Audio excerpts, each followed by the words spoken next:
ప్రపంచంలోని 3 ప్రధాన మత గ్రంథాలు మహిళల హక్కుల గురించి ఏం చెప్తున్నాయో చూద్దాం. మనం ఇప్పుడు ఋగ్వేదం, ఖురాన్, బైబిల్ ఈ మూడింటిని పరిశీలిద్దాం. సరే, ముందుగా హిందూ గ్రంథాల గురించి మాట్లాడుకుందాం, ముఖ్యంగా ఋగ్వేదం గురించి. ఆ కాలంలో మహిళలు ఆధ్యాత్మిక జ్ఞానాన్ని పొందడమే కాకుండా పెద్ద పెద్ద చర్చల్లో కూడా పాల్గొనేవారట. ఉదాహరణకు గార్గి, వాచకనవి, మైత్రేయి లాంటివాళ్లు గొప్ప తత్వవేత్తలుగా గౌరవమందుకున్నారు. భగవద్గీత ప్రకారం ఆత్మకు లింగభేదం లేదు, అంటే మోక్షం పొందడంలో స్త్రీ పురుషులు సమానమే. కాని కాలక్రమేణా మనుస్మృతిలాంటి గ్రంథాలు వచ్చాక మహిళల పాత్ర కుటుంబ రక్షణకే పరిమితమైంది. మరి ఇస్లాంలో ఖురాన్ మహిళలకు ఎలాంటి హక్కులిచ్చిందో చూద్దాం.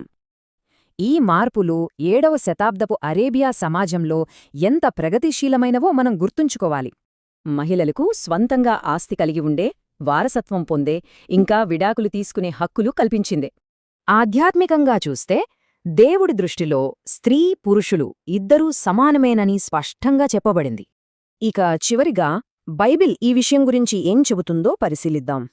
బైబిల్లో కూడా ఆధ్యాత్మిక సమానత్వం అనేది ఒక ముఖ్యమైన అంశం.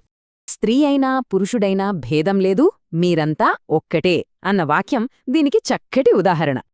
దీనికి నిదర్శనంగా మేరీ మగ్డలిన్ లాంటి మహిళలు తొలి క్రైస్తవంలో కీలక పాత్ర పోషించారు. అదే సమయంలో కొన్ని వాక్యాలు కుటుంబంలో సాంప్రదాయ పాత్రల గురించి కూడా మాట్లాడతాయి. సరే, ఈ 3 గ్రంథాల్లోని కీలక విషయాలను ఒక్కసారి పోల్చి చూద్దాం. చూసరిగా ఆధ్యాత్మికంగా అందరూ సమానమే అయినా సామాజిక హక్కుల విషయంలో తేడాలున్నాయి. అంటే ఈ 3 గ్రంథాలు మహిళలకు ఇచ్చే గౌరవం, ఆధ్యాత్మిక విలువే అసలైన పునాది.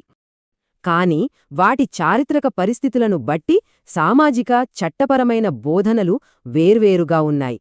మరి ఈ ప్రాచీన గ్రంథాలు మన ఆధునిక జీవితాన్ని ఎలా ప్రభావితం చేస్తున్నాయో ఆలోచించాల్సిన విషయమే కదా.